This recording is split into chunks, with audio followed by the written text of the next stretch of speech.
O Danilo falou que virei teu fã no Vilela, em crise existencial desde a primeira vez ao vivo. Não, peraí, como é que é? Virei teu fã no Vilela, em crise existencial desde lá, primeira vez ao vivo. Como aprender a ler? Eventualmente, quando uma palavra muda de significado. Qual a primeira religião? Caramba, aí você também tá querendo matar todas as grandes perguntas de uma vez só, né? Então, primeiro, boa sorte aí e esteja bem acompanhado.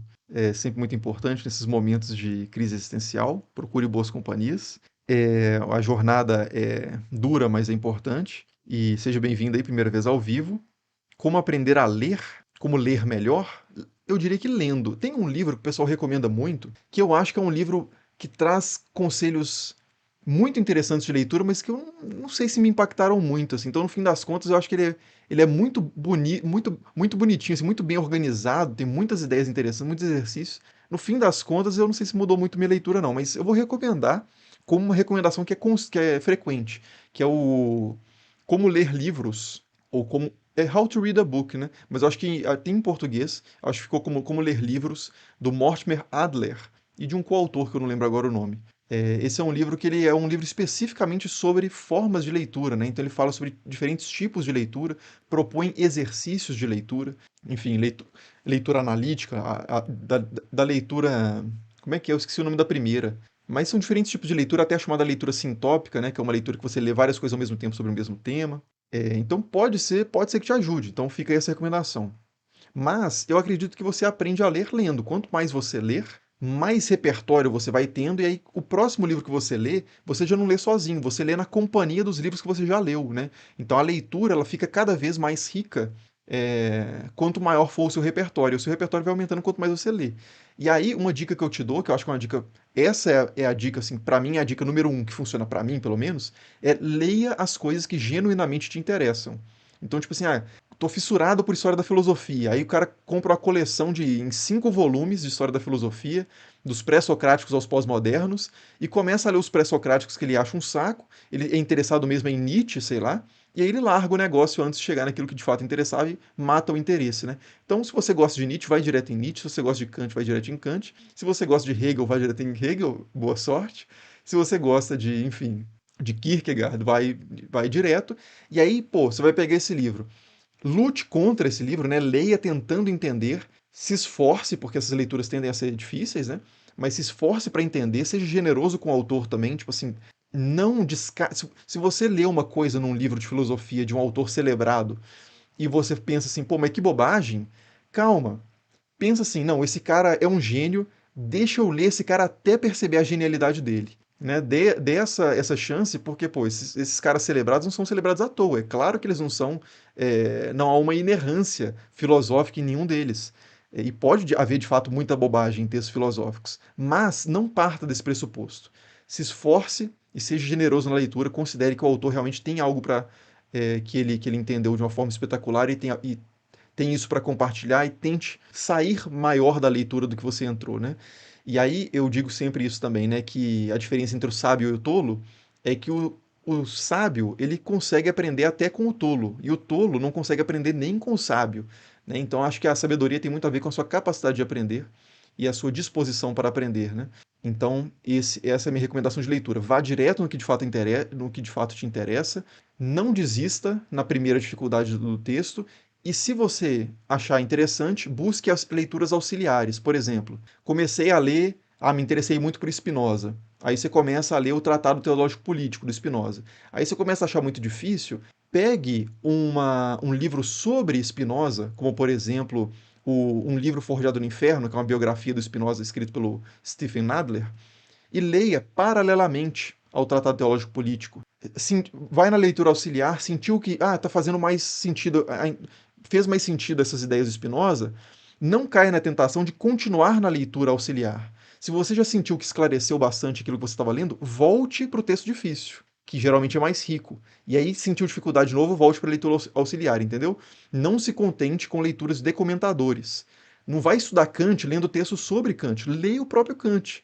Leia o que é o Iluminismo, que é um texto curto. Leia os textos, se você está interessado no que Kant fala sobre religião, por exemplo, tem os 4 ensaios lá do Kant sobre religião, que eu esqueci agora o nome, mas você acha isso fácil jogando no Google.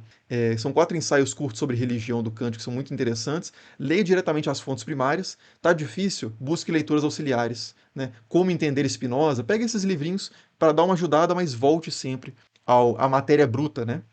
Então, esse é um conselho de leitura que eu daria. E aí você falou que, eventualmente, quando uma palavra muda o significado. Sempre. As palavras mudam de significado porque as palavras não têm nenhum valor intrínseco, né? Nada significa nada especificamente. Isso aqui é uma caneca.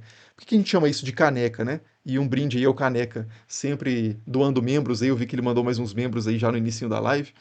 Então, isso é uma caneca. Por que isso chama caneca? Porque é uma convenção social. As pessoas concordaram em chamar isso de caneca para poderem se comunicar. E aí, essas convenções, elas, se for interessante ou acidentalmente essa palavra começou a mudar, problemas, né? Mas o que define o, enfim, os nomes, né, são resultados de convenções sociais. O triângulo chama triângulo porque decidiram chamar isso de triângulo. Então, é, as palavras mudam conforme a sociedade muda e sempre no mesmo contexto você tem vários significados para uma mesma palavra, porque, de novo, essas coisas são definidas pelas pessoas. Então, se alguém fala assim, ah, a filosofia nasceu na Grécia, aí o outro fala assim, ah, não, a filosofia não nasceu na Grécia, ela nasceu na África. Tá, antes de a gente continuar essa discussão, deixa eu entender o que que você está chamando de filosofia, né? Porque há vários conceitos de filosofia. Então, não trabalhe de forma essencialista com palavras. Esse é mais um conselho, não é um conselho de leitura, mas se alguém falar assim, a religião está caindo, e alguém falar assim, não, a religião está subindo, não fale sim ou não para essas questões. Tente entender o que está por trás, qual que é o que que as pessoas estão querendo dizer com essas palavras. A palavra é só um meio de comunicação. A palavra, você fala a palavra caneca, ela não voa por aí com o significado caneca preso a ela. É preciso que a pessoa que ouve a palavra caneca também esteja participando desse pacto social, né, linguístico, de vocabulário, de reconhecer o que você chama de caneca como mais ou menos isso aqui, né? Então eu falo caneca, você ouve caneca, mas a comunicação só funciona porque os dois participam do mesmo pacto, né? Linguístico, por assim dizer. Então, como esse pacto ele é flutuante dentro da sociedade, as palavras mudam de significado o tempo inteiro. E qual foi a primeira religião? Farei um vídeo sobre isso no canal principal daqui a um tempo. Então, essa eu não vou responder agora. O Danilo falou que Danilo da crise existencial aqui de volta. Sobre os significados das palavras, por que eventualmente não significa eventualmente? Ah, eu vejo muitas pessoas usando essa palavra naquele sentido que diz que não é. Ah, tá, ok. Eu mesmo usava muito essa palavra, tenho me policiado para não usá-la no sentido que ela tem adquirido no português e vai, no futuro, provavelmente começar a ser dicionarizada com esse sentido também, mas por enquanto não. De que a gente está falando aqui? É porque a palavra eventualmente no português ela tem o sentido de ocasionalmente, né, de por uma eventualidade. Então, pode ser que aconteça ou pode ser que não aconteça. Então, é, eu tô comendo pipoca e eventualmente eu posso mastigar um piruá, né, um milho, sei lá como é que se chama o milho que não estourou da pipoca, né, que a gente chama de piruá. Então, eventualmente, não tem relação de futuro, não é um advérbio de tempo, né? Mas no inglês existe a palavra eventually, que é um advérbio de tempo, que é por fim, né, futuramente, por fim, como resultado, né, ou mais para frente. Então, por exemplo, né, o cristianismo tinha foi adquirindo certas características até que ele eventualmente passasse a ser de tal forma. Essa é uma tradução do eventually do inglês que ainda não é dicionarizada no português. Esse sentido não está dicionarizado, mas, como dissemos, o significado das palavras é o que as pessoas dizem que é o significado das palavras. Quando tivermos pessoas suficientes para dizer que eventualmente serve como advérbio de tempo, ele passará a ser. E eu acho que isso não demora. Os dicionários começarem a colocar o significado de eventualmente como futuramente. Mas no momento é um anglicismo, né? É uma coisa. É uma apropriação indevida do inglês, mas, de novo, o que é devido, o que é indevido também é negociado socialmente. Quando as pessoas acharem que é uma apropriação legítima, é, majoritariamente, vamos passar a usar essa palavra, né?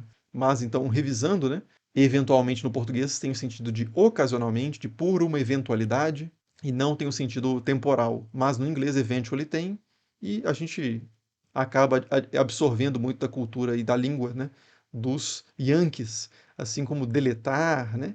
É, tancar mais recentemente, Status. Não, status não, né? É, status, os dois pegam emprestado de uma raiz comum.